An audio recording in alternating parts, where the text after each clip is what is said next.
Voilà, bonjour à tous. Alors, pour cette lecture du jour, nous commençons un nouveau chapitre, le chapitre 25, dont le titre est La justice de Dieu.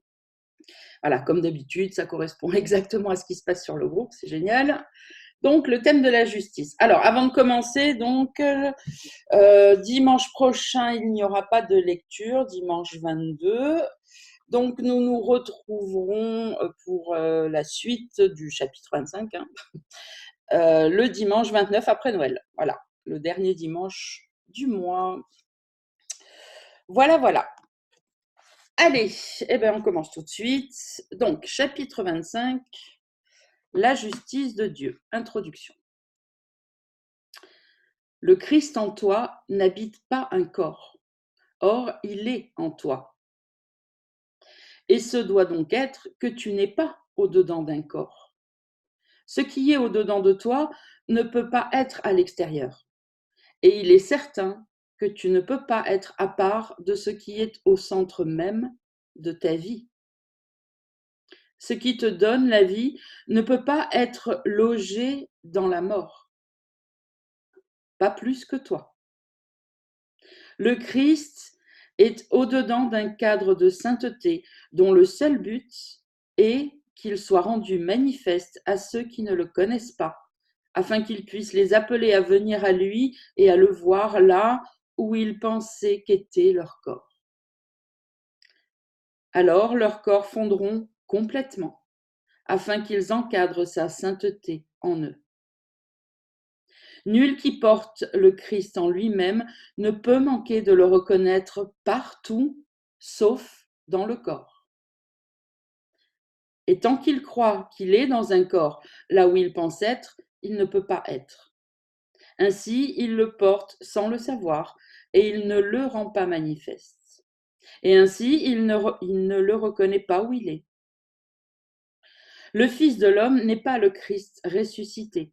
Or, le Fils de Dieu demeure exactement où il est et marche avec lui en sa sainteté, aussi bien en vue que sa particularité qui est présentée dans le corps, aussi bien en vue que sa particularité qui est présentée dans son corps. Le corps n'a pas besoin de guérison, mais l'esprit qui pense être un corps est certes malade. Et c'est là que le Christ présente le remède. Son but enveloppe le corps dans sa lumière et le remplit de la sainteté qui rayonne de lui. Et il n'est rien de ce que le corps dit ou fait qui ne le rende manifeste. Il n'est rien de ce que le corps dit ou fait qui ne le rende manifeste. À ceux qui ne le connaissent pas, il le porte avec douceur et amour pour guérir leur esprit. Telle est la mission que ton frère a pour toi, et telle doit donc être ta mission pour lui. Ok, section 1, le lien à la vérité. Ce ne peut pas être qu'il est difficile d'accomplir la tâche que le Christ t'a assignée, puisque c'est lui qui l'accomplit. Et l'accomplissant, tu apprends que le corps semble seulement être le moyen de la faire, car l'esprit est le sien.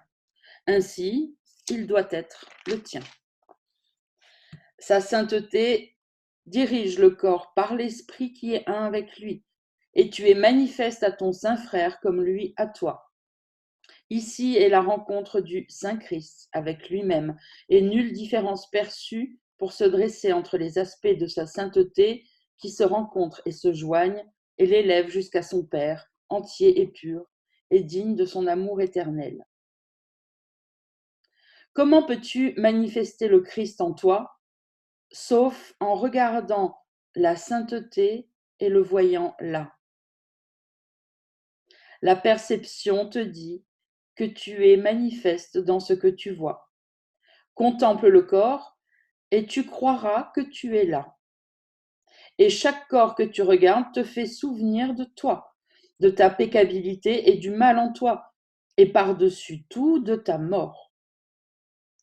Ne mépriserais-tu pas celui qui te dit cela, et ne chercherais-tu pas plutôt sa mort?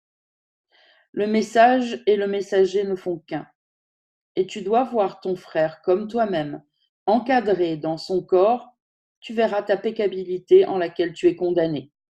Posé dans sa sainteté, le Christ en lui se proclame toi. Bon, je vais juste faire une petite pause avant de continuer. Je garde ma ligne. Bon, en gros, là, il y a une chose qu'il faut retenir dans tout ce qu'il nous a dit depuis le début, qu'il faut comprendre d'une manière très simple. Il nous dit, mais c'est pas compliqué, le salut, de te souvenir du Christ et tout ça, puisque c'est pas toi qui le fais, c'est le Christ en toi qui va le faire.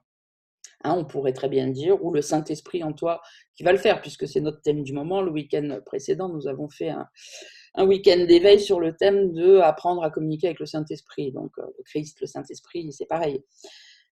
Donc, quand il nous explique ça, en fait, quelle est la déduction qu'on peut faire et ce qu'on doit comprendre, bon, qui nous a déjà été dit, mais là, il le redit d'une manière très claire, c'est que on n'a pas à essayer de devenir qui on est déjà.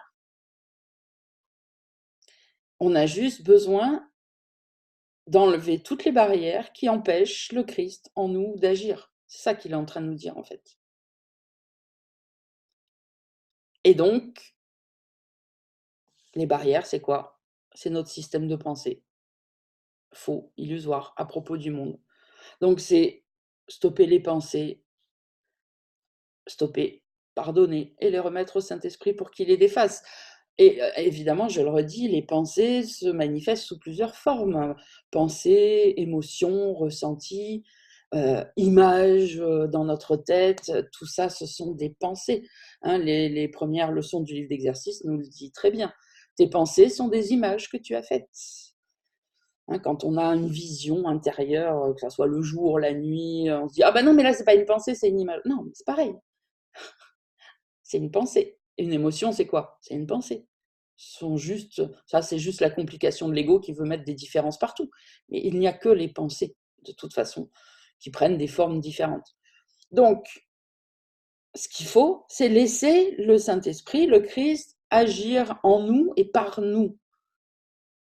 Il n'y a rien à faire, il n'y a pas à chercher à savoir ce qu'on doit faire, ce qu'on doit dire, etc., etc. Il y a à le laisser faire. Et pour ça, eh ben, il faut enlever toutes les illusions le plus possible, toutes les barrières. C'est comme une rivière qui coule. S'il y a des morceaux de bois, des branches, des troncs d'arbres qui sont tombés, la rivière, elle n'arrive plus à s'écouler correctement. Donc le seul boulot, c'est ça, c'est d'enlever les brindilles, les morceaux de bois, les cailloux, et tout ça, ce sont nos pensées, nos émotions, nos croyances, nos images, voilà.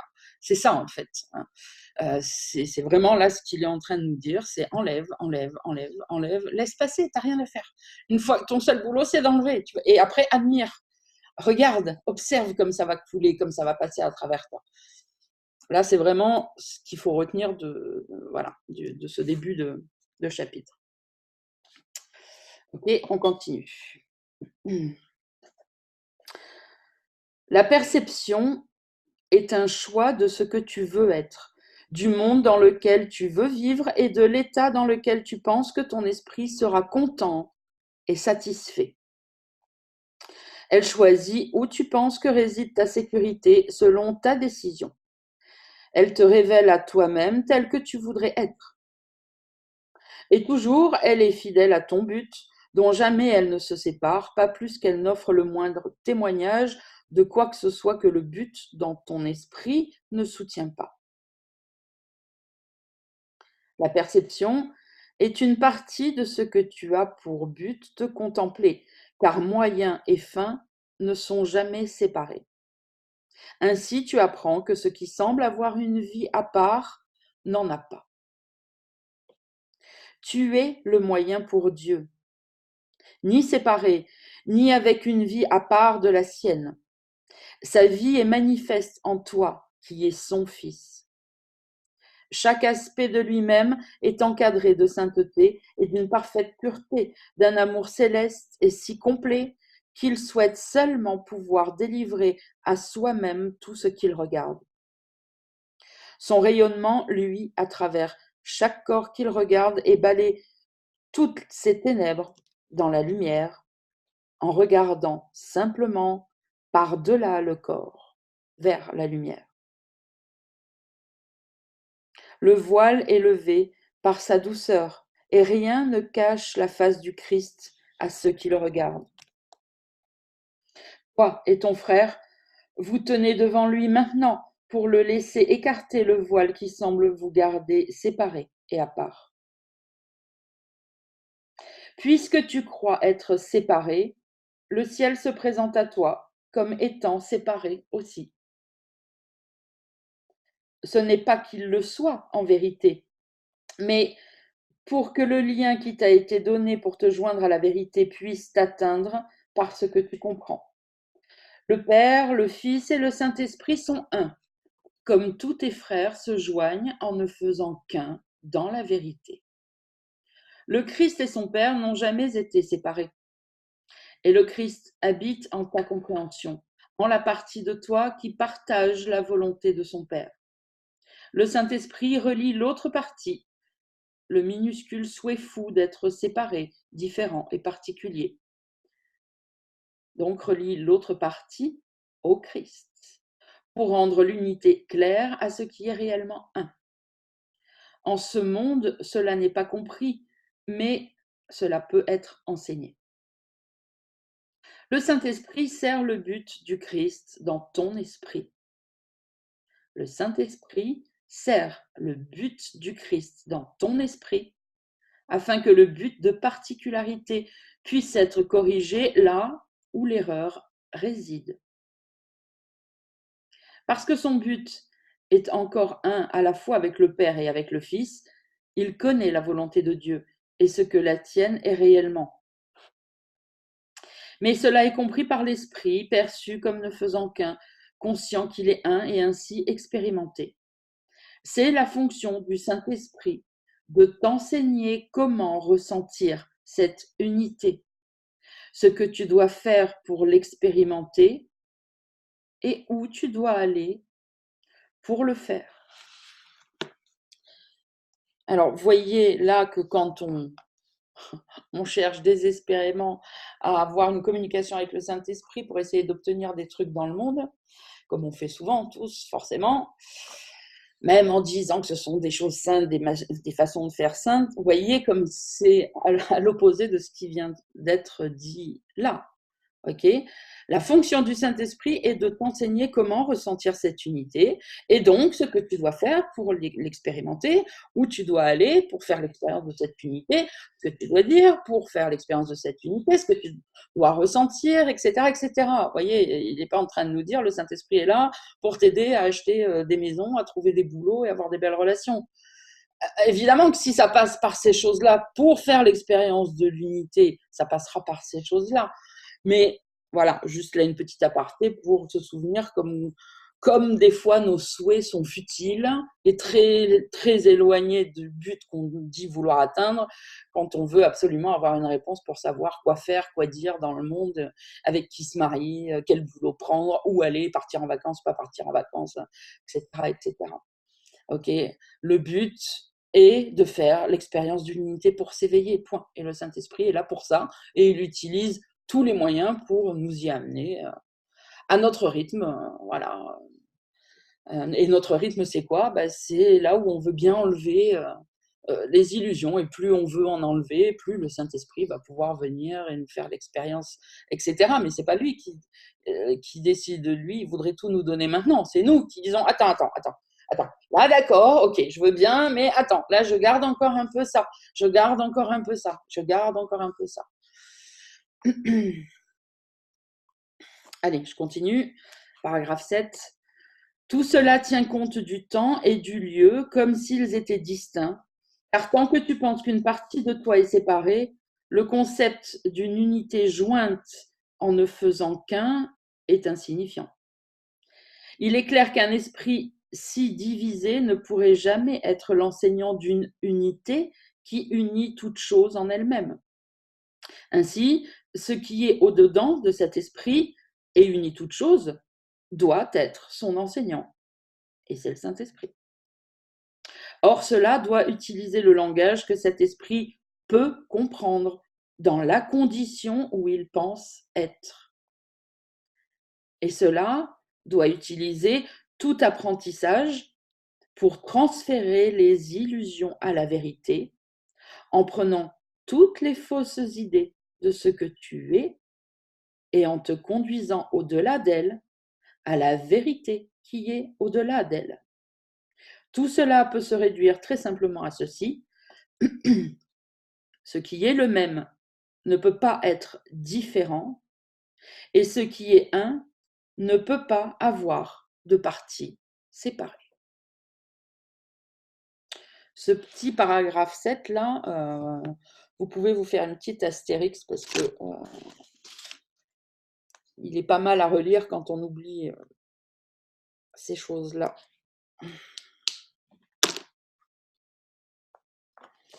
Et j'ai envie de dire, Solène, puisque j'ai lu tout à l'heure ce que tu as écrit sur le groupe, bah, ça te répond sûrement, même si tu avais déjà la réponse. Oui, c'est le Saint-Esprit qui t'a fait faire l'expérience de l'unité dans ce rêve que tu nous as raconté. C'est très clair, ça colle parfaitement. Voilà. C'est une expérience d'unité, comme tu l'as dit, dans laquelle tu es encore, puisque tu viens d'en rêver, et si tu arrives à le garder dans ton esprit, qui va t'aider à apprendre le vrai pardon, à pratiquer, à te souvenir de ne pas réagir à l'illusion, parce que c'est irréel. Tant qu'on n'a pas ce sentiment qu'on est dans un rêve, ce sentiment d'unité, etc., c'est vrai que c'est difficile. Et donc là, il nous dit bien, le Saint-Esprit va tout faire là où tu en es, dans l'état où tu es, dans l'état dans lequel tu penses être plutôt, pour te faire faire les expériences, parce qu'évidemment, plus on ressent l'expérience que le monde est un rêve à tous les niveaux, plus c'est facile de pouvoir faire ses pardons, de pouvoir stopper le bavardage mental, de rester en paix, et de se détacher en fait petit à petit pour se souvenir de la vérité. Donc en résumé là, avant qu'on continue la prochaine section, n'oubliez plus de demander ça. Évidemment, on ne sait pas comment, hein, on ne demande pas comment, mais voilà, dans vos demandes au Saint-Esprit, dans vos communications avec lui, dans vos prières, voilà, même dans les moments de douleur, de désespoir. Ok, demandez tout ce que vous voulez dans le monde, il n'y a pas de problème, mais n'oubliez pas de demander toutes ces choses pour faire cette expérience-là. N'oubliez pas de demander, voilà, au final, ok, peut-être que pour l'instant, j'ai besoin de ça et je te le demande, il n'y a pas de problème, il n'y a aucun problème, vous pouvez demander tout. Mais souvenez-vous que ce qui va vous aider vraiment, c'est pas d'avoir une bonne expérience, une bonne maison, un bon travail, etc. C'est de commencer à ressentir de plus en plus que c'est un rêve partout où vous êtes, partout où vous posez les yeux. Alors évidemment, c'est un processus. Qui prend des années, mais on peut ponctuellement, là, comme Solène en a fait l'expérience, faire une expérience qui va durer pendant un petit moment, qu'on garde avec nous, puis qu'on n'oubliera plus jamais, et à laquelle on va pouvoir se raccrocher dans des périodes où, de nouveau, on retombe un peu dans voilà, dans l'illusion du rêve, où on se décolle, parce que de toute façon, c'est ça, hein, c'est comme on l'a déjà dit plein de fois, on peut faire une expérience d'éveil, on peut y rester dedans pendant un moment, mais à un moment donné, ça redescend, et puis voilà, parce que sinon, une expérience d'éveil, on s'éveillerait, en fait. Et énormément de gens font des expériences d'éveil, sont dedans pendant un moment, puis après, voilà, le quotidien revient. Mais on n'oublie plus jamais, complètement. Voilà, c'est ce qu'il nous dit d'ailleurs dans le début du texte, hein, chapitre 1 ou 2, il en parle. On n'oublie plus jamais. C'est dit aussi dans l'article avant le commencement. Quand tu as fait une expérience comme ça, même si tu reviens, parce que c'est ça, ça fait un peu comme une balle de ping-pong, quoi, ça s'en va, ça revient, puis on apprend le pardon entre-temps, mais tu l'oublies plus jamais, parce qu'une expérience vécue, c'est gravé dans notre esprit. Et donc, du coup, on a toujours la possibilité d'y retourner quand on veut, pour nous aider à avancer dans notre éveil. Ok? Solène, si tu veux prendre la parole.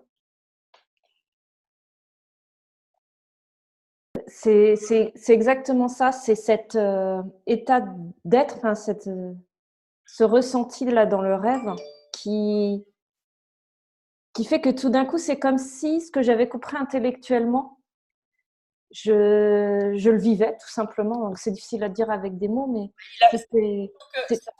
Ça a pris un sens. C'est ça que tu veux dire. Oui, complètement. C'est-à-dire, c'est ça quand on se rend compte que c'est irréel, c'est ça.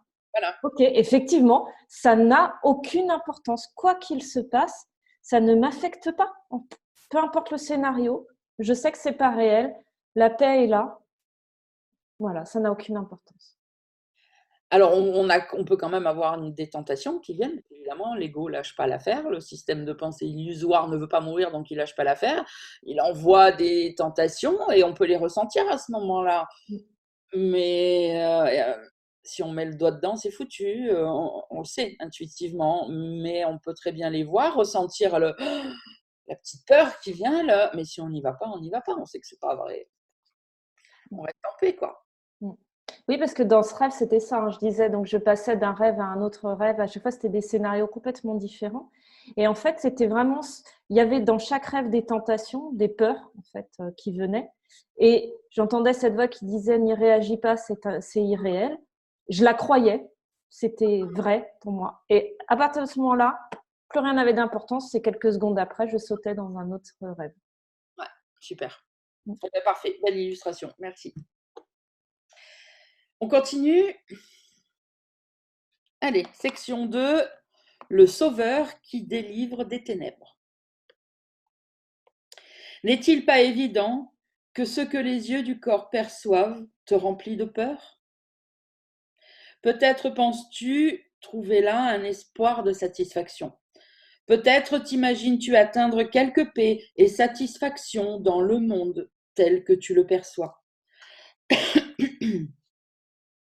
Il doit pourtant être évident que le résultat ne change pas. Malgré tes espérances et tes imaginations, le désespoir toujours en résulte. Il n'y a pas d'exception, et jamais il n'y en aura. La seule valeur que le passé puisse avoir, c'est que tu apprends qu'il ne t'a pas donné de récompense que tu voudrais garder. Car c'est ainsi seulement que tu seras désireux d'y renoncer et de le voir à jamais disparu. N'est-il pas étrange que tu chérisses encore quelque espoir de tirer satisfaction du monde que tu vois? Sous aucun rapport, qu'importe le temps ou la place, rien d'autre que la peur et la culpabilité n'a été ta récompense. De combien de temps est-il besoin pour que tu te rendes compte que les chances de changement à cet égard ne valent guère de retarder un changement qui pourrait apporter un meilleur résultat? Car une chose est sûre, ta façon de voir, et de voir depuis longtemps, ne donne aucun appui pour fonder tes espoirs futurs, et rien qui suggère un quelconque succès. Placer tes espoirs où il n'y a pas d'espoir doit te rendre désespéré. Or, ce désespoir est ton choix, tant que tu voudrais chercher l'espoir où jamais il ne s'en trouve. N'est-il pas vrai aussi que tu as trouvé quelque espoir à part de cela, quelque lueur, inconstante, vacillante et pourtant entrevue, de ce que l'espérance est justifiée pour des raisons qui ne sont pas de ce monde? Et pourtant, ton espoir qu'elle puisse encore être ici t'empêche encore d'abandonner la tâche désespérée et ingrate que tu t'es donnée. Cela peut-il avoir du sens de tenir la fixe croyance qu'il y a lieu de continuer à poursuivre ce qui a toujours échoué, pour la raison que cela va réussir tout à coup et apporter ce que cela n'a jamais apporté auparavant? Son passé a échoué. Sois heureux qu'il ait disparu dans ton esprit pour enténébrer ce qui est là. Ne prends pas la forme pour le contenu, car la forme n'est qu'un moyen pour le contenu. Et le cadre n'est qu'un moyen de montrer le tableau pour qu'il puisse être vu. Un cadre qui cache le tableau n'a aucun but. Ce ne peut pas être un cadre si c'est ce que tu vois. Sans le tableau, le cadre est sans sa signification. Son but est de faire valoir le tableau et non lui-même. Qui suspend un cadre vide à un mur, puis se tient devant lui dans une profonde révérence, comme si un chef-d'œuvre se pouvait voir là? Or, si tu vois ton frère comme un corps, c'est cela même que tu fais. Le chef-d'œuvre que Dieu a posé dans ce cadre est tout ce qu'il y a à voir. Le corps le tient un certain temps, sans l'obscurcir en aucune façon. Or, ce que Dieu a créé n'a pas besoin de cadre, car ce qu'il a créé, il le soutient et l'encadre en lui-même. C'est son chef-d'œuvre qu'il t'offre à voir. Préférerais-tu voir le cadre au lieu de cela et ne pas du tout voir le tableau? Le Saint-Esprit est le cadre que Dieu a posé autour de la partie de lui que tu voudrais voir comme étant séparée. Or, ce cadre est joint à son Créateur et ne fait qu'un avec lui et avec son chef-d'œuvre. Tel est son but, et tu ne fais pas du cadre le tableau quand tu choisis de le voir à sa place.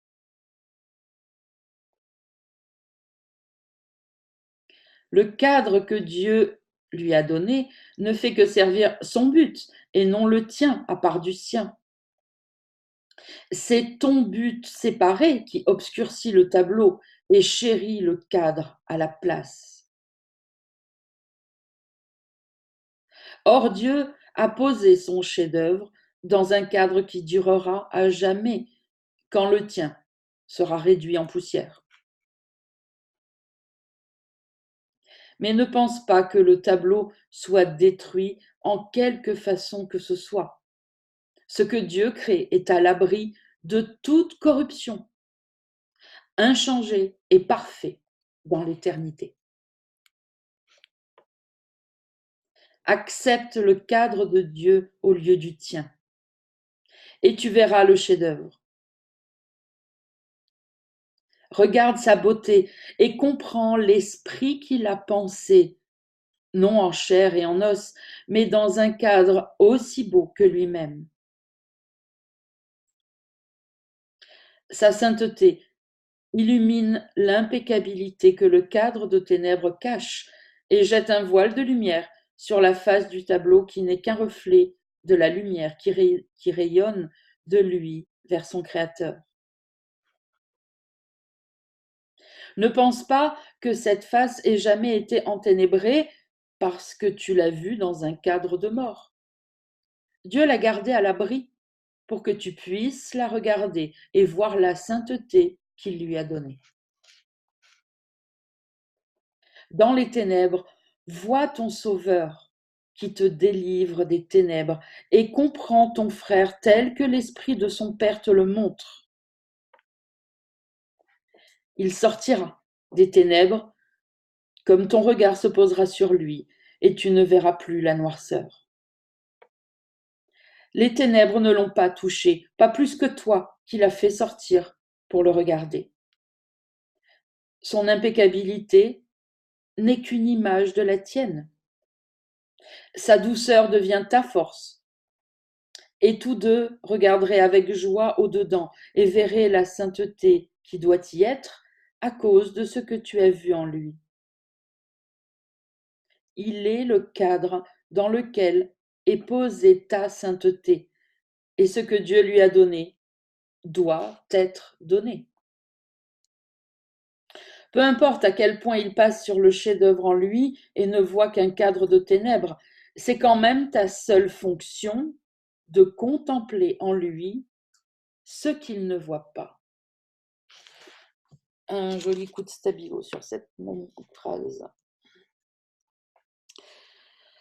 Peu importe à quel point ton frère passe sur le chef-d'œuvre en lui et ne voit qu'un cadre de ténèbres, c'est quand même ta seule fonction de contempler en lui ce que lui-même ne voit pas.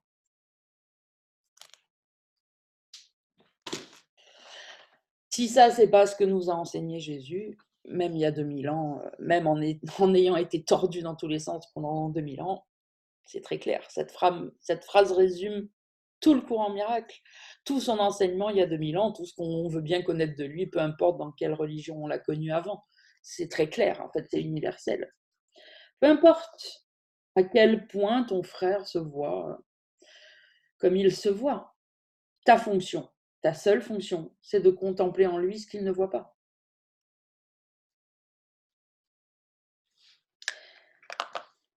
Et ce voyant, la vision est partagée, qui regarde le Christ au lieu de voir la mort. Comment le Seigneur du ciel pourrait-il ne pas être heureux si tu apprécies son chef-d'œuvre? Que pourrait-il faire d'autre que te rendre grâce, toi qui aimes son Fils, comme lui il l'aime? Ne te ferait-il pas connaître son amour si tu ne faisais que partager sa louange de ce qu'il aime? Dieu chérit la création comme le Père parfait qu'il est. Ainsi, sa joie est rendue complète quand n'importe quelle partie de lui se joint à sa louange pour partager sa joie. Ce frère est le don parfait qu'il te fait. Et il est heureux et reconnaissant quand tu remercies son Fils parfait d'être ce qu'il est.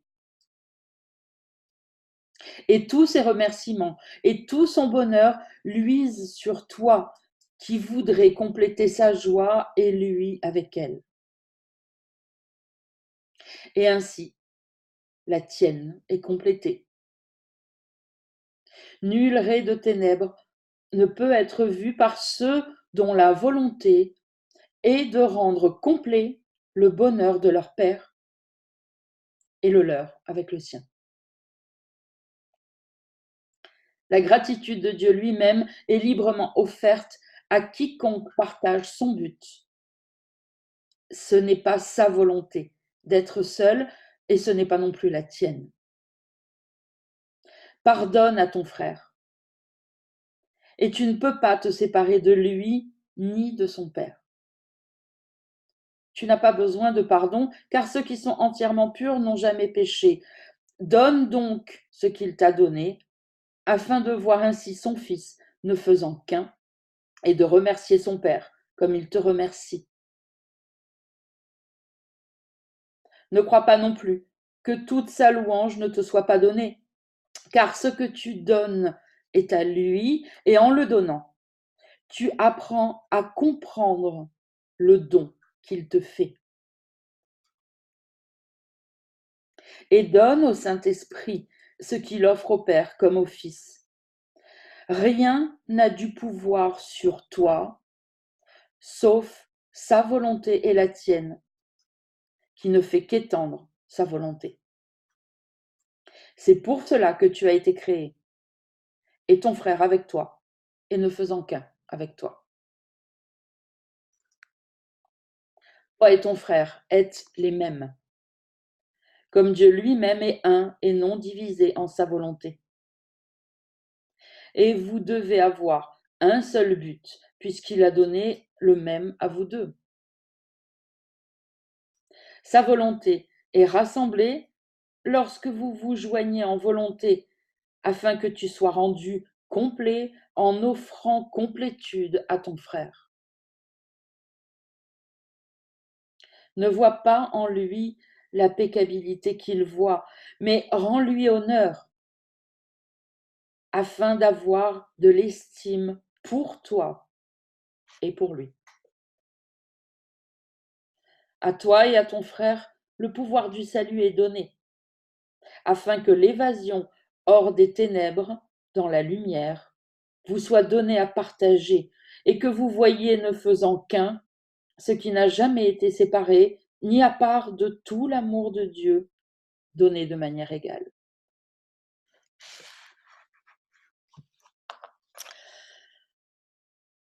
Moi, je dis qu'à la période de Noël, vous voyez, cette petite section, vous pouvez vous la relire pour Noël, pour ceux qui veulent. C'est parfait.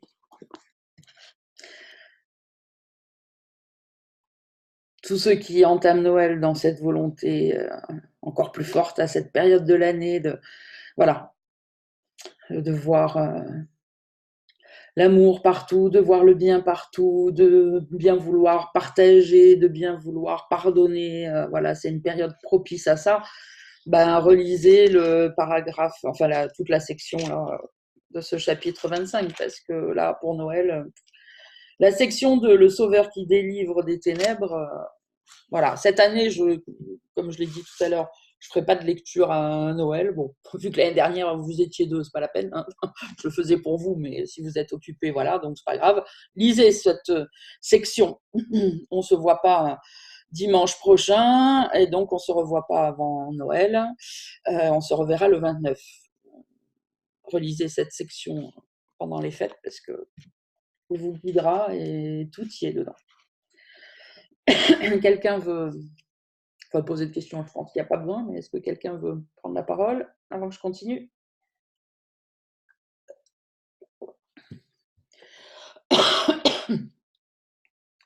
Ok. Section 3, perception et choix. Dans la mesure où tu estimes la culpabilité, dans cette mesure, tu percevras un monde dans lequel l'attaque est justifiée. Dans la mesure où tu reconnais que la culpabilité est insignifiante, dans cette mesure, tu percevras que l'attaque ne peut pas être justifiée. Ceci s'accorde avec la loi fondamentale de la perception. Tu vois ce que tu crois qu'il y a là. Et tu crois que c'est là parce que tu veux que ce le soit.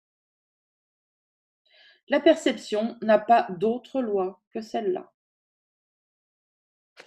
Hop, un petit coup de stabilo. Et là, je dis si Francky ou quelqu'un d'autre veut faire une image là avec la loi de la perception. C'est très clair. La loi de la perception. Alors,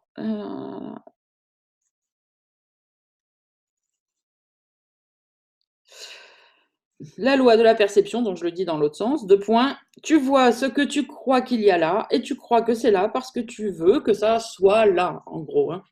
Voilà, parce que tu veux que ça soit là. On va le formuler un peu plus simple. Tu vois ce que tu crois qu'il y a là, et tu crois que c'est là parce que tu veux que ça soit là. Tout simple. Quand on se souvient de ça, tout le temps, hein, toute l'année, enfin, quand c'est pas loin et qu'on arrive à s'en souvenir au moment opportun, pareil, ça règle beaucoup de problèmes, de comment il faut que je pardonne, il faut que je demande au Saint-Esprit, machin. Si on se souvient de ça, il y a beaucoup de réponses, beaucoup de oui, les comportements de toute façon découlent de notre façon de penser. Donc si on se souvient de ça, ça change notre façon de penser. Et du coup, on n'a plus besoin de se demander ou de demander quel comportement on doit adopter, quelles paroles on doit dire, etc. Ça coule de source. Okay. Bah, d'ailleurs, la phrase d'après, le reste ne fait qu'en découler pour la maintenir et lui offrir un support. C'est la forme perceptuelle adaptée à ce monde de la loi de Dieu plus fondamentale que l'amour se crée lui-même et rien que lui-même. Les lois de Dieu ne s'appliquent pas directement à un monde que la perception gouverne, car un tel monde n'aurait pas pu être créé par l'esprit pour lequel la perception n'a aucune signification. Or, ces lois sont partout reflétées. Pas que le monde où pas que le monde où est ce reflet soit le... Oui, d'accord. Non pas que le monde où est ce reflet soit le moindrement réel, seulement parce que son fils croit qu'il est là. et que la croyance de son Fils, il ne pouvait pas se laisser lui-même être entièrement séparé. Et de la croyance de son Fils, il ne pouvait pas se laisser lui-même être entièrement séparé. Il ne pouvait pas entrer dans l'insanité de son Fils avec lui, mais il pouvait s'assurer que sa santé d'esprit irait avec lui, afin qu'il ne puisse pas être perdu à jamais dans la folie de son souhait. Hein, en gros, ce qu'il nous dit là, c'est ce qu'on répète tout le temps, c'est l'apprenti sorcier. J'ai mon esprit a un pouvoir, puisque j'ai les mêmes caractéristiques de Dieu. J'ai voulu penser à part de Dieu, donc j'ai fait une catastrophe, un monde catastrophique, sauf que je ne l'ai pas vraiment fait, ou heureusement, puisque sans Dieu, je ne peux pas le faire. Mais je peux faire une illusion. Voilà, donc je ne l'ai pas créé, puisque ça, c'est qu'avec Dieu qu'on peut créer. Donc c'est pour ça que c'est pas réel, mais je peux le faire. Voilà. Et là, ce qu'il est en train de nous dire, c'est ça. Dieu ne pouvait pas entrer dans le rêve, dans l'illusion, mais par contre, il pouvait s'assurer que sa santé d'esprit, à lui, à Dieu, et donc à son Fils, puisqu'on est un, irait avec lui, afin qu'il ne puisse pas être perdu à jamais dans la folie de son souhait. Parce que sinon, c'est ce qui se serait passé. Il n'y a aucun moyen d'en sortir, en fait. Il n'y a aucun moyen, puisque c'est nous qui faisons la perception, et nous, quand on voit, on se dit, ah ben on croit que c'est là parce qu'on le voit, alors que c'est l'inverse. Donc c'est un cercle fermé, c'est impossible d'en sortir, parce qu'on fabrique nos preuves au fur et à mesure. On fabrique notre illusion au fur et à mesure, et le fait de fabriquer au fur et à mesure et de se faire croire que c'est pas nous qui l'avons fait, bah, fait qu'on oublie que c'est nous qui l'avons fait. Donc le cercle vicieux est fermé et c'est terminé. C'est comme d'ailleurs c'est ce qu'il nous dit dans l'article encore une fois avant le commencement, si quelqu'un ne te montre pas la voie pour sortir, tu peux pas en sortir tout seul. Tu fabriques tout le truc au fur et à mesure. Mais heureusement, Dieu nous a donné son esprit saint, dans tous les sens du terme, S-A-I-N, S-A-I-N-T, qui est le Saint-Esprit. Et si on veut bien l'écouter, il va nous indiquer comment sortir de cette boucle infernale cauchemardesque dont on ne peut pas sortir tout seul. Voilà, en gros, c'est ce qu'il nous explique là dans cette section. Ok ? On continue. La perception repose sur le choix. La connaissance, pas. La connaissance a une seule loi, parce qu'elle a un seul créateur. Mais ce monde en a deux qui l'ont fait, et ils ne le voient pas comme le même. Pour chacun, il a un but différent, et pour chacun, c'est le moyen parfait de servir le but pour lequel il est perçu. Pour la particularité, c'est le cadre parfait pour la faire valoir, le parfait champ de bataille pour livrer ses guerres, le parfait abri pour les illusions qu'elle voudrait rendre réelles. Il n'en est pas une qu'elle ne soutienne pas dans sa perception, pas une qui ne puisse être pleinement justifiée.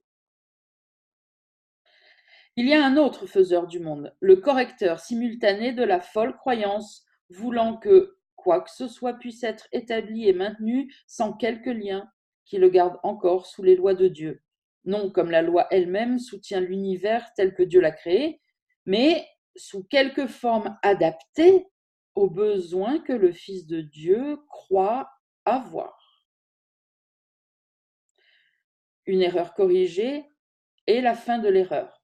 Ainsi, Dieu a toujours protégé son Fils, même dans l'erreur. Il y a un autre but dans le monde que l'erreur a fait, parce qu'il y a un autre faiseur qui peut en réconcilier le but avec celui de son Créateur. Dans sa perception du monde, rien n'est vu qui ne justifie le pardon et la vue d'une parfaite impeccabilité. Rien ne surgit qui ne rencontre un pardon instantané et complet. Rien ne reste un instant pour obscurcir l'impeccabilité qui, lui, inchangée, au-delà des tentatives pitoyables de la particularité pour la chasser de l'esprit, où elle doit être, et éclairer le corps à sa place. Les lampes du ciel ne sont pas là pour que l'esprit choisisse de les voir où il veut. S'il choisit de les voir ailleurs qu'en leur demeure, comme si elles éclairaient un lieu où jamais elles ne pourraient être, alors le faiseur du monde doit corriger ton erreur pour que tu ne restes pas dans les ténèbres où les lampes ne sont pas. je vais juste relever une partie de cette phrase qui est géniale. Alors, c'est un peu, ça a l'air d'être difficile à comprendre vu la tournure, toujours pareil, la tournure du texte, mais il y a, alors, paragraphe 5, il y a un autre but dans le monde que l'erreur a fait, parce qu'il y a un autre faiseur qui peut en réconcilier le but avec celui de son créateur. Donc, c'est le Saint-Esprit, ok. Dans sa perception du monde, rien n'est vu qui ne justifie le pardon et la vue d'une parfaite impeccabilité. Pourquoi? Parce que rien ne surgit qui ne rencontre un pardon instantané et complet. Là, il est en train de nous dire, le Saint-Esprit ne voit même pas, comparé à nous qui sommes en train d'apprendre le besoin de pardon, puisque de toute façon, on l'a dit tout à l'heure, il n'y a pas besoin de pardon quand rien ne s'est produit. On n'a rien fait. Mais nous, on croit qu'on a fait des choses. Donc nous, on a besoin de nous pardonner à nous-mêmes, d'avoir fait toutes ces choses. Mais donc le Saint-Esprit, lui, ne voit pas de besoin de pardon. Mais, et pourquoi il ne voit pas ce besoin de pardon? C'est la phrase 3 du paragraphe 5, parce que rien ne surgit, comme illusion, hein, qui ne rencontre un pardon instantané et complet. Vous voyez, c'est vers ça qu'on essaye tous de tendre. Quand je vous dis il faut des années pour apprendre le vrai pardon, et même toute une vie, et encore une fois, je me mets dedans, hein, il n'est encore pas parfait, mon pardon, je le redis à chaque fois, s'il était parfait, je ne serais plus là. Quand le pardon de Jésus a été parfait, il est parti. Ok? C'était pareil pour tout le monde. Mais c'est vers ça qu'on veut tendre. Un pardon comme le Saint-Esprit, automatique. Regardez tous les efforts qu'on doit faire. Et encore bien souvent, au début du chemin, on n'y arrive pas. Il faut des années pour bien vouloir accepter de pardonner des fois un petit truc, parce qu'on veut pas, on veut pas, on veut pas, on veut pas. Bref. Et mais même après, quand on commence à bien vouloir, regardez comme c'est difficile. Et à chaque fois, on en parle sur le groupe. On croit qu'on pardonne parce qu'on s'attache aux mots, mais en fait, quand on lit des fois ce que vous écrivez, on voit qu'en dessous, il y a autre chose qui est cru. Il faut que ça se révèle pour le voir, pour bien vouloir le donner. C'est bien compliqué, c'est long, c'est machin. Mais le but final, c'est ça. De la même façon que je vous dis, venez sur le groupe, écrivez, dites tout, soyez spontané parce que votre spontanéité révèle vos croyances fausses, illusoires, et comme ça on peut les voir, en prendre conscience et puis les pardonner, parce que le seul but c'est ça, c'est de faire remonter la noirceur à la lumière pour la donner à la lumière et que ça disparaisse. Ben, une fois que ça c'est fait, à force, qu'on épluche l'oignon, et qu'on fait, et qu'on apprend, et qu'on apprend, et qu'on apprend, ça devient de plus en plus automatique. C'est ce que je vous dis toujours pour les comportements. N'essayez pas d'arrêter j'en sais rien, de fumer, d'arrêter d'aimer partir en vacances, d'arrêter de faire n'importe quoi que vous savez être une illusion, mais vous êtes encore attiré à le faire. N'essayez pas, ça sert à rien, c'est pas comme ça qu'on fait. Ce à quoi on résiste persiste, et donc de toute façon, si on y résiste, c'est qu'on croit que c'est réel et que c'est mal et que c'est pour ça qu'on veut pas le faire. Laisse, pardonne, épluche ton oignon, pardonne à chaque fois que nécessaire, à chaque fois que ça revient. Après, des fois, il y a des paliers, des moments de palier où ça revient plus, et puis parce qu'on respire, on prend une petite halte, et puis des fois, hop, ça revient, eh ben on repardonne. Parce que ces anciens automatismes-là, qui sont les nôtres aujourd'hui et qu'on essaye d'abandonner par toute notre pratique, il faut que ça soit retourné pour que ça devienne quoi? Cet automatisme-là. Rien ne surgit pour le Saint-Esprit qui ne rencontre un pardon instantané et complet. Voilà. Là, c'est pareil. Cette phrase est très claire. On peut même cela. Je la mets un petit coup en vert, celle-là. C'est très clair. Le but, c'est celui-là. Vous pouvez vous le mettre, vous l'écrire. Le but, c'est celui-là. Quand on apprend à essayer de communiquer avec le Saint-Esprit, quand on apprend à essayer de stopper son bavardage mental, à pardonner, enfin bref, à tout ce qu'on fait, le but, c'est celui-là. Pour qu'un jour, par automatisme, comme le faisait Jésus, rien qui ne surgit ne rencontre un pardon instantané et complet. Voilà. C'est très simple en fait. C'est le but de tous les étudiants du cours en miracle qui veulent rentrer dans cette voie. C'est le truc que vous pouvez vous mettre à long terme et regarder dans les moments où on oublie un petit peu. Voilà, c'est ça qu'on essaye d'atteindre. En tout cas, moi, personnellement, c'est ça que j'essaye d'atteindre. Et c'est ça que Jésus nous encourage à essayer d'atteindre de toute façon. Ok, allez, je continue, paragraphe 6. Chacun ici est entré dans les ténèbres. Or, nul n'y est entré seul. Pas plus qu'il n'a besoin d'y rester plus qu'un instant. Ça aussi, tiens, je fais une petite halte sur cette phrase parce que, souvenez-vous, c'est ce que je vous dis toujours d'ailleurs, dans les pardons, et que vous avez du mal encore, pour certains, enfin, que vous avez eu du mal à comprendre. Là, je vois que sur le coup, que ça commence à rentrer, mais ça fait 1 an que je vous le dis, il n'y a pas besoin de rester plus d'un instant dans les ténèbres. Une fois qu'on le voit, qu'on le ressent, qu'on la ressent, l'illusion, qu'on la voit, qu'on la pense, un instant suffit et après on amène l'illusion à la lumière, donc on fait le pardon, on le donne au Saint-Esprit tout de suite. Et chose qui souvent aussi n'est pas comprise quand on fait le faux pardon ou le mauvais déni, c'est qu'on veut se débrouiller pour ne pas ressentir les choses et les pardonner sans les avoir ressenties. Ça, c'est pas possible. Quand on est en train de les repousser, c'est qu'on a tellement peur, on croit tellement que c'est vrai, donc après on peut dire je me pardonne, ce sont que des mots.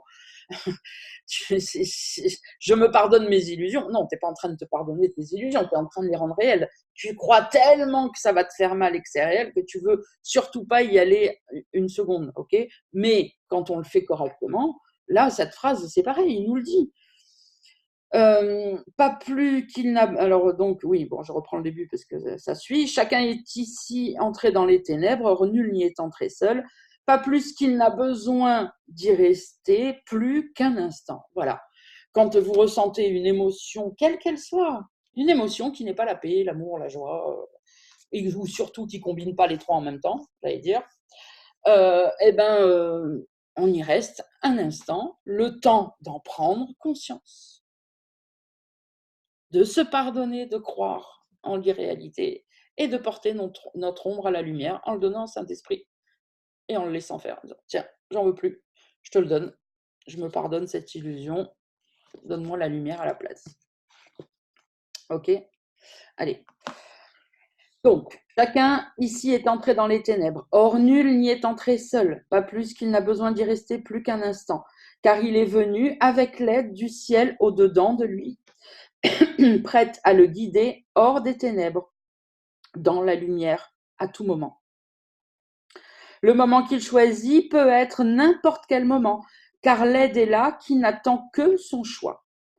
Et s'il choisit de se servir de ce qui lui est donné, alors il verra chaque situation qu'il considérait auparavant comme un moyen de justifier sa colère, tourner en un événement qui justifie son amour. Il entendra clairement que les appels à la guerre qu'il entendait auparavant sont réellement des appels à la paix. Il percevra que là où il donnait l'attaque n'est qu'un autre autel où il peut, avec autant de facilité et bien plus de bonheur, accorder le pardon.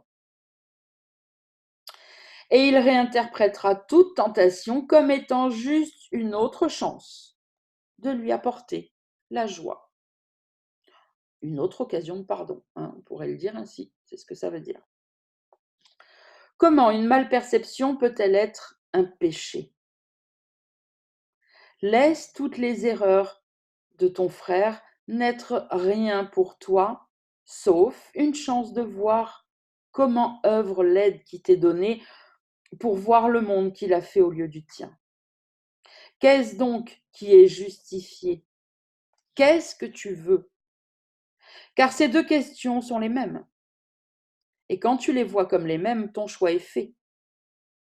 Car c'est de les voir comme une seule qui apporte délivrance de la croyance qu'il y a deux façons de voir. Ce monde a beaucoup à offrir à ta paix et de nombreuses chances d'étendre ton propre pardon. Tel est son but pour ceux qui veulent voir la paix et le pardon descendre sur eux et leur offrir la lumière. Ok? Cette phrase est importante. Je la relis. Ce monde a beaucoup à offrir à ta paix et de nombreuses chances d'étendre ton propre pardon. Tel est son but pour ceux qui veulent voir la paix et le pardon descendre sur eux et leur offrir la lumière. Vous voyez, si on change notre vision du monde, En général, le processus est le suivant. Quand on commence dans ce cheminement, bon, alors, au début, il y a du déni, on se dit: c'est pas possible, c'est une illusion, c'est pas possible que ça soit une illusion à ce point-là, là, là». Bref, on avance, on avance, on avance, et puis à un moment donné, même si c'est que intellectuellement, bien sûr, mais on se dit: «Ouais, et ben ouais, c'est l'enfer. Il y a l'ego partout, c'est l'illusion partout», effectivement. Et là, en général, on se met à détester le monde et à vouloir en partir. Parce qu'il est pourri, parce que c'est l'enfer, parce qu'il y a l'ego partout. Et donc ça, c'est encore une erreur, bien sûr. En général, ça rentre dans le processus, tout le monde, enfin moi, tous ceux que je connais qui sont venus à moi sont passés par là, et moi aussi, bien sûr, je suis passée par là. Mais là, il nous dit, en gros, et si tu regardais le monde différemment? Hein, encore une fois, comme quand on dit, mais les obstacles ne sont que des leçons que tu as manqué d'apprendre, etc., etc. Là, c'est ce qu'il nous dit à nouveau. Et si tu regardais le monde différemment? Si tu regardais le monde comme le parfait endroit où tu vas avoir toutes les opportunités dont tu as besoin pour ton salut, pour t'éveiller, pour apprendre à pardonner, pour apprendre à aimer. Parce que c'est ça, hein, apprendre à aimer. Ok. Ce monde a beaucoup à offrir à ta paix. Ce monde a t'offre de nombreuses chances d'étendre ton pardon.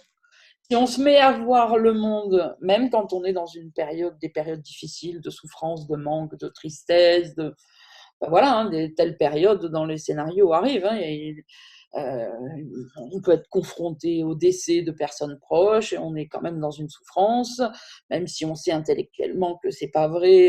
Voilà, suivant où on en est, ben, et de toute façon, comme nous le dit Ken Wapnick, il faut se comporter normalement, il ne faut pas essayer de faire genre je vais bien, tout va bien. Non, si quelqu'un est mort, et surtout de proche, on est triste, on est triste. On laisse, ben, ce sont des occasions de pardon. Il y a des moments, parfois difficiles, où on peut faire l'expérience du manque, etc. Si on voit le monde comme, en fait, veut nous le montrer le Saint-Esprit, en fait, en nous disant, mais arrête de le regarder en disant que c'est nul, que c'est tout pourri, parce que de toute façon, c'est pas comme ça que tu vas en sortir, tu dois apprendre à aimer. Alors, regarde toutes les occasions qu'il te donne et apprends à pardonner, apprends à aimer. Et là, dans ce moment-là, hop, on relit la section de tout à l'heure. Tu préférerais pas te joindre au bonheur de Dieu tout de suite et te réjouir avec lui de sa création, plutôt que de toi avoir une interprétation différente, ou de toute façon, c'est toi qui souffres. Vous voyez, c'est vraiment ça qu'il est en train de nous dire là dans ce passage-là. Donc, quand on commence à avoir la volonté de... Alors, c'est pareil, c'est un exercice, hein, ça ne va pas venir spontanément, hein, si c'est le début, mais c'est pas grave. Mais quand on a une volonté, ben on l'entretient, ça viendra. Si vous l'offrez au Saint-Esprit, si c'est ce que vous voulez, ça finira par se produire. Hein. Je veux voir le monde non plus comme je le voyais avant. Un endroit où je fais des choses, où je vis des trucs avec des gens, où je cherche à obtenir je sais pas quoi. Enfin, je sais pas quoi, oui, toujours pareil, le bonheur, hein, parce que ça soit l'argent, le pouvoir, la célébrité, la reconnaissance, en fait, tout ce que vous voulez. De toute façon, c'est pourquoi on fait ces choses-là, parce qu'on se dit, une fois que j'aurai ça, je serai heureux. Donc, on va faire plus simple, on cherche à obtenir le bonheur. Voilà, direct. Et quand je vous dis, on se rend compte que le bonheur ne peut pas être atteint ici, alors on commence à avoir la haine après le monde, et à se sentir triste et désespéré. Non, vois le monde comme la merveilleuse école qu'elle est, qui va te permettre d'apprendre à défaire tes illusions, d'apprendre à pardonner, qui va te donner toutes les opportunités dont tu as besoin. C'est pour ça qu'on dit toujours le scénario, de toute façon, tu ne peux pas le changer, et il est parfait. C'est le scénario qui t'offre le plus de possibilités de pardon pour toi, là, à ce moment-là. C'est pour ça que tu es dedans, et que ce n'est pas un autre scénario. Donc, si on décide, pour finir, et je continue, de voir le monde comme ça, de s'entraîner à voir le monde comme ça, en se disant, ok, non, le monde n'est pas ce qu'il semble être, mais par contre, moi, je peux décider ce qu'il est. Il est un endroit où j'ai toutes les occasions pour me souvenir, pour atteindre ma paix, pour apprendre à pardonner, pour apprendre à aimer, pour me souvenir de Dieu. Ben, du coup, super.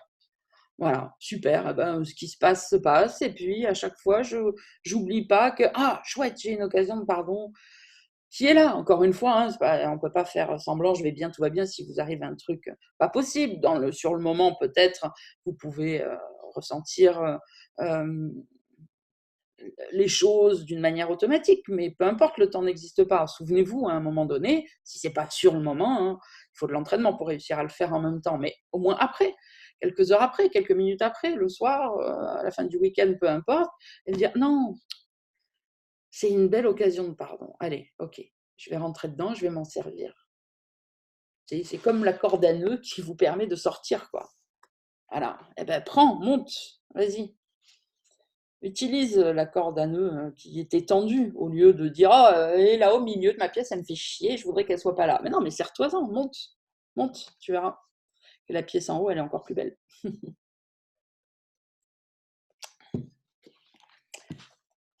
Allez, on continue. Le faiseur du monde de douceur a le parfait pouvoir de contrebalancer le monde de violence et de haine qui semble se dresser entre toi et sa douceur. Il n'est pas là à ses yeux qui pardonnent. Par conséquent, il n'a pas besoin d'être là au tien. Le péché est la fixe croyance que la perception ne peut pas changer. Ce qui a été damné est damné, et damné à jamais, étant à jamais impardonnable. Si donc cela est pardonné, la perception du péché devait être fausse. Et c'est ainsi que le changement est rendu possible. Le Saint-Esprit aussi voit ce qu'il voit comme étant bien au-delà de toute chance de changement. Mais sur sa vision, le péché ne peut pas empiéter, car le péché a été corrigé par sa vue. Ainsi, ce devait être une erreur, et non un péché. Car ce qui, proclamait-il, ne serait jamais, a été. Le péché est attaqué par la punition et ainsi préservé. Mais le pardonner, c'est changer son état d'erreur en vérité. Le Fils de Dieu ne pourrait jamais pécher, mais il peut souhaiter ce qui le blesserait. Et il le souhaite. Et il a le pouvoir de penser qu'il peut être blessé. Regardez, je fais juste une petite halte sur cette phrase. Là, j'ai envie de dire particulièrement à tous ceux qui sont tellement dans leur esprit de petitesse, dans leur croyance de petitesse, qui se pensent tellement une pauvre petite chose, pas facile, pas à la hauteur, pour qui le salut est pas facile, peut-être même impossible. Ah oui, peut-être d'autres personnes dans le monde, mais moi je suis pas assez bien, je suis pas assez intelligente, je suis pas assez, je sais pas quoi, je suis une pauvre petite chose, machin. Regardez ce qu'il est en train de dire. Le Fils de Dieu ne pourrait jamais pécher, mais il peut souhaiter ce qui le blesserait. Et le Fils de Dieu a le pouvoir de penser qu'il peut être blessé. Donc, à toutes ces personnes qui sont constamment dans leur petitesse, relisez cette phrase, regardez ce qu'il vient de dire, regardez le pouvoir qui est le vôtre. Vous avez le pouvoir de penser que vous pouvez être blessé. C'est pas un énorme pouvoir, ça, pour une pauvre petite chose qui n'a aucune compétence? Notez-vous cette phrase, relisez-la souvent. Regardez ce que le Saint-Esprit vous montre, de quoi vous êtes capable. Ce n'est pas une petite chose qui peut faire ce genre de choses, qui peut avoir ce genre de pouvoir. Justement, ce pouvoir est tellement grand, tellement énorme, qu'on peut même vouloir penser qu'on est blessé et faire en sorte que ça marche.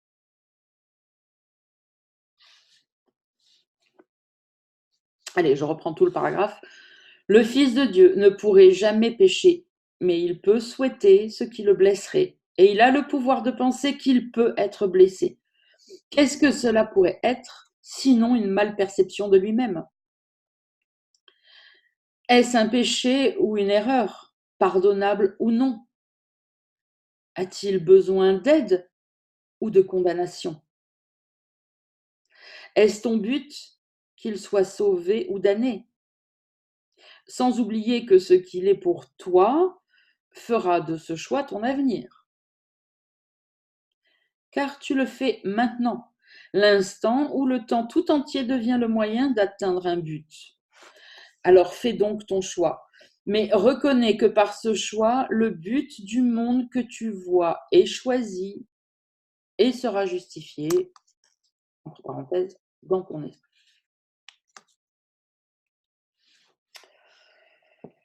Ok, allez, je lis encore la section suivante et on terminera là-dessus. Donc, section 4, la lumière que tu apportes. Des esprits qui sont joints et reconnaissent qu'ils le sont ne peuvent ressentir aucune culpabilité. Car ils ne peuvent attaquer et ils se réjouissent qu'il en soit ainsi, voyant leur sécurité dans ce fait heureux. Leur joie est dans l'innocence qu'ils voient.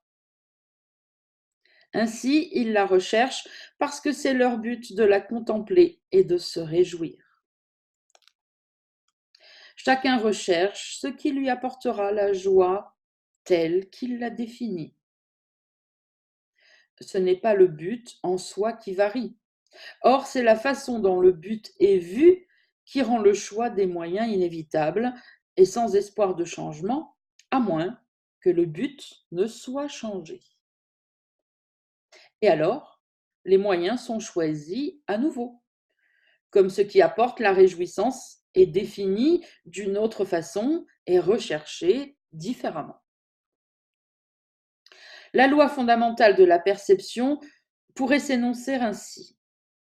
Tu te réjouiras de ce que tu vois parce que tu le vois pour te réjouir. Tiens, ça complète la petite image de tout à l'heure, moi je dis. La loi fondamentale de la perception pourrait s'énoncer ainsi. Tu te réjouiras de ce que tu vois parce que tu le vois pour te réjouir. Et donc, regardez, bon, il va le dire après, mais enfin, donc quand on croit que les illusions peuvent nous réjouir, avoir une maison, se marier, avoir des enfants, machin, bon, le truc basique, hein, je vous le fais en gros, ça ou n'importe quoi, je prends le premier truc qui me passe par la tête, eh bien, c'est ce qu'on voit. Parce qu'on essaye de la voir, comme j'ai dit tout à l'heure, pour se réjouir. Et là, il nous le dit. Qu'est-ce qu'on cherche? C'est le bonheur. Là, il nous dit, on cherche la joie. Oui, voilà. Et donc, regardez, tu te réjouiras de ce que tu vois parce que tu le vois pour te réjouir. Donc, tu vois un monde illusoire tel qu'on le connaît, hein, je ne vais pas le décrire, parce que tu crois que ce monde-là va t'apporter le bonheur. C'est ça le leurre, en fait. L'erreur, le leurre, machin. Mais quand on devient étudiant du courant miracle et qu'on commence à retourner le truc comme on essaye de faire et qu'on se souvient, et c'est ça le plus dur, que non, la joie vient pas de se marier, d'avoir des enfants, une maison, un voyage, de l'argent, des potes, machin. Non, parce que ça finira toujours par te blesser à un moment ou à un autre, soit parce que ça va te décevoir, soit parce que dans les relations, la mort va te séparer, soit parce que, bon bref. Et que tu commences, c'est ce qu'il disait avant, à chercher un autre but, à chercher vraiment la joie quand tu sais que la joie ne peut plus, elle ne peut pas être dans les illusions, t'arrêtes de la chercher, même si tu ne sais pas trop encore et que tu tâtonnes. Alors le but est changé, les moyens sont changés, et forcément la perception va commencer à s'aligner aussi. Tu pourras toujours voir la même chose, parce que de toute façon, les yeux du corps ne voient rien. Donc d'un seul coup, tu ne vas pas te mettre à voir des anges partout. Mais tu verras la même chose, mais tu ne ressentiras plus la même chose, parce que ça n'aura plus le même sens pour toi. C'est une expérience. Bon, regardez, alors que je peux vous partager, bah oui, parfait. Bim bam boum, hop, hier soir, les Miss France. Sandrine adore regarder les Miss, puisque Sandrine a été Miss quand elle avait 16-17 ans. Et elle adore, alors c'est pas tellement pour le concours en lui-même, oui, ça c'était quand j'avais 16 ans, comme tout le monde, bon bref. Mais là, ce que j'aime, c'est pas tellement les Miss, c'est que c'est une des seules émissions où il y a un spectacle magnifique. Moi, c'est ça que j'aime, c'est le décor, la musique, les robes, les artistes, les machins, les trucs, les bidules, plus que le concours en lui-même dont je me fous un peu. Mais enfin bon. Et donc, en gros, chaque année, je le regarde, à moins que vraiment ça m'est arrivé une fois ou deux, si je suis occupé à autre chose, je suis occupé à autre chose, mais je veux dire, en règle générale, je le regarde. Et donc, bon, évidemment, comme c'était annoncé toute la semaine, évidemment, ah oui, c'est vrai, il y a Miss France, machin truc. Et donc, je vous donne, comme d'habitude, je vous donne ça au Saint-Esprit, machin. Et puis, je commence à sentir un truc, je me dis, mais exactement ce que je vous dis. Bah, bien sûr, jusqu'à présent, ça me remplit de joie de voir ces belles choses, hein, on va dire, on résume le truc, hein, de voir une belle émission, de voir ces belles choses, d'entendre de la belle musique, etc., etc. Mais je sais très bien que tout ça est faux et que mes émotions sont dictées par mes pensées, etc., etc. Et donc, bref, je vais vous le faire court puisque je veux finir cette section avant ce soir. J'ai remis tout ça au Saint-Esprit, je commençais à comprendre, à dire, ok, comme je fais maintenant, comme je vous le dis souvent, je te donne tout, tu sépares le bon grain de l'ivraie, ok, je cherche même pas à comprendre moi ce qui est vrai, ce qui est pas vrai là-dedans, je te le donne, tiens, je te donne mon envie, ma joie, ah oui, tu as été Miss France, mon émotion, je te donne tout, tu sais quoi, sépare les grains, tu me le rendras, maintenant j'ai confiance, il n'y a plus de problème, ça se fait automatiquement. Puis on verra bien, puis s'il y a des enseignements, enfin si, façon de parler, les enseignements viendront. Eh bien, hier, je me suis aperçue que je trouvais plus ça aussi joli, aussi chouette, aussi machin. D'ailleurs, à tel point que, en plus, comme bon, vous le savez, en ce moment, je fais des travaux dans ma chambre, machin, qu'en plus, maintenant, on a 1000 pubs, 1000 trucs pubs dans une émission, ça n'arrête pas, quoi. Toutes les demi-heures, il y a 10 minutes de pub, bref. Donc, en fait, j'arrêtais pas de faire des allers-retours, d'aller mettre un coup de pointure, d'aller faire ci, d'aller faire ça, d'aller ranger un truc, d'aller nettoyer un pinceau, ce qui fait que des fois, je revenais, l'émission avait déjà commencé. Enfin bon, avant, mais j'aurais interdit à tout le monde de sonner à la porte, de me téléphoner, j'aurais tout rangé, tout machin, je me serais mis dans le canapé, sous ma couette, et même pendant les pubs, j'aurais été là comme ça en disant ah non, il faut rien que je loupe, c'est trop beau, c'est trop beau, c'est trop beau, c'est trop beau, c'est trop beau. Et je me suis aperçue hier que non. Alors oui, encore bien sûr, le spectacle était joli, machin, il y avait certains tableaux qui étaient plus jolis que d'autres et tout, mais je l'ai pas, pour la première fois, je l'ai plus regardé comme avant, vraiment religieusement, pour être sûre de pas louper ce machin, parce que j'ai rien fait. Vous voyez, c'est pas une décision que j'ai prise. C'est que vraiment, de plus en plus, tout me paraît tellement. Enfin, l'illusion ne peut. Ça devient tellement clair dans mon esprit que l'illusion ne peut pas m'apporter le bonheur. Le seul bonheur que je peux recevoir, c'est de Dieu, que je vois que ça, voilà, disparaît. Bon, j'ai encore regardé quand même, hein. J'ai pas dit non, c'est fini, aucun intérêt, machin. Ben justement, c'est très bien, on verra l'année prochaine, tiens, je verrai moi-même. Est-ce que j'aurai envie de le voir ou pas? C'est comme ça en fait. C'est en regardant sa vie, c'est comme ça qu'on peut, ces expériences, ce qu'on voit, ce qu'on pense, pourquoi on fait les choses, si on a envie de les faire ou pas, qu'on se rend compte. Bah, hier, je me suis rendu compte que, ouais, non, voilà, j'ai pas été aussi assidue et attentive que d'habitude. J'ai quand même mis la musique, j'ai quand même mis le grand écran, mais je naviguais dans l'appartement, je faisais ci, je faisais ça, je regardais les bons moments et tout, mais voilà, parce que de plus en plus, ça devient très clair pour moi que le bonheur, c'est quand je suis avec le Saint-Esprit et donc avec mon Père. Parce que tant qu'on n'est pas dans une expérience d'éveil, qu'on est dans notre illusion, on ne peut pas atteindre Dieu directement. Donc le Saint-Esprit, c'est Dieu, c'est pareil. C'est quand je suis avec lui que je suis plus heureuse, pas quand je regarde une jolie émission ou même quand je suis en contact avec des gens de ma famille, etc., ou de mes amis que j'aime. Bien sûr que j'ai de la joie et de l'amour et que j'essaye de voir le Christ en eux le plus possible, etc. Mais les moments où je suis le plus en joie, c'est quand je suis en silence avec le Saint-Esprit. En fait. Voilà, et ça devient de plus en plus clair. Mais tout ça, ça vient au fur et à mesure. Donc, n'oublions pas de demander, de nous souvenir que, donc je relis, la loi fondamentale de la perception pourrait s'énoncer ainsi. Tu te réjouiras de ce que tu vois parce que tu le vois pour te réjouir. Aussi longtemps que tu penses que la souffrance et le péché t'apporteront la joie, aussi longtemps ils seront là pour que tu les vois, puisque tu crois que le péché t'apporte la joie, donc tu verras le péché. Rien n'est nuisible ou bienfaisant à part de ce que tu souhaites. C'est ton souhait qui en fait ce que c'est dans ses effets sur toi. Parce que tu l'as choisi comme moyen de gagner ces mêmes effets, les croyants porteurs de réjouissance et de joie. Même au ciel, cette loi s'applique. Le Fils de Dieu crée pour s'apporter la joie, partageant le but de son Père en sa propre création, afin que sa joie s'augmente et celle de Dieu avec la sienne. Toi, le faiseur d'un monde qui n'est pas, trouve repos et consolation dans un autre monde où demeure la paix. Ce monde, tu le portes avec toi à tous les yeux fatigués et au cœur las, qui regardent le péché et scandent son triste refrain. De toi peut venir leur repos, de toi peut s'élever un monde qu'ils se réjouiront de regarder et où leur cœur sera content. En toi est une vision qui s'étend à eux tous et les couvre de douceur et de lumière. Et dans ce monde de lumière qui va s'élargissant, les ténèbres qu'ils pensaient là sont repoussées, jusqu'à n'être plus que des ombres distantes, distantes dans le lointain, et vite oubliées comme le soleil brillant les réduit à néant.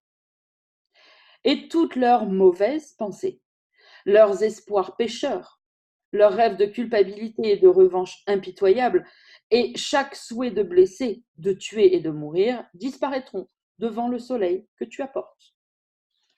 Ne ferais-tu pas cela pour l'amour de Dieu et pour toi-même? Car pense à ce que cela ferait pour toi. Les mauvaises pensées qui te hantent maintenant sembleront de plus en plus distantes et loin de toi. Elles vont en s'éloignant de plus en plus parce que le soleil en toi s'est levé afin qu'elles soient repoussées devant la lumière. Elles s'attardent un petit moment, leur forme distordue, trop éloignée pour être reconnue, puis elles disparaissent à jamais. Et dans la lumière du soleil, tu te tiendras en toute quiétude, dans l'innocence et entièrement inapeuré. Et de toi, le repos que tu as trouvé s'étendra, de sorte que ta paix ne peut jamais tomber et te laisser sans demeure. Ceux qui offrent la paix à chacun ont trouvé une demeure au ciel que le monde ne peut détruire, car elle est assez vaste pour tenir le monde dans sa paix. En toi est le ciel tout entier. À chaque feuille qui tombe, la vie est donnée en toi. Chaque oiseau qui a jamais chanté chantera à nouveau en toi. Et chaque fleur qui a jamais éclos a gardé son parfum et sa beauté pour toi. Quel but peut supplanter la volonté de Dieu et de son Fils que le ciel soit rendu à celui pour qui il fut créé comme sa seule demeure? Rien avant et rien après lui, pas d'autre lieu, pas d'autre état, ni temps. Rien au-delà, ni plus près, rien d'autre, sous aucune forme. Cela, tu peux l'apporter au monde entier et à toutes les pensées qui y sont entrées et ont fait erreur un petit moment. Comme tes propres erreurs, comment tes propres erreurs pourraient-elles mieux être portées à la vérité que par ton désir de porter avec toi la lumière du ciel, tandis que tu passes par-delà le monde des ténèbres dans la lumière?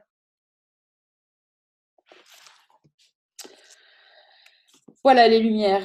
Souvenez-vous de cette lecture pendant toute la période de Noël.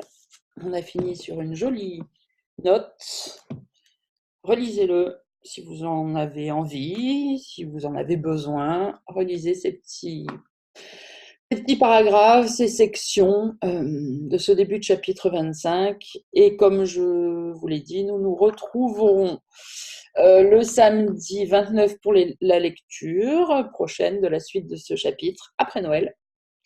Et le samedi 28 pour notre pardon collectif mensuel pour tous les membres du groupe. Voilà, je vous embrasse tous. Je vous souhaite de passer un joyeux Noël. Nous, on se revoit sur le groupe et pour tous les autres sur YouTube, un petit peu partout. Passez de bonnes fêtes et essayez vraiment de mettre ce qu'on a lu en application. Essayez d'être heureux. Ne le faites pas pour vous, faites-le pour Dieu. Vous verrez comme ça sera plus facile. Ok, je vous aime. Joyeux Noël!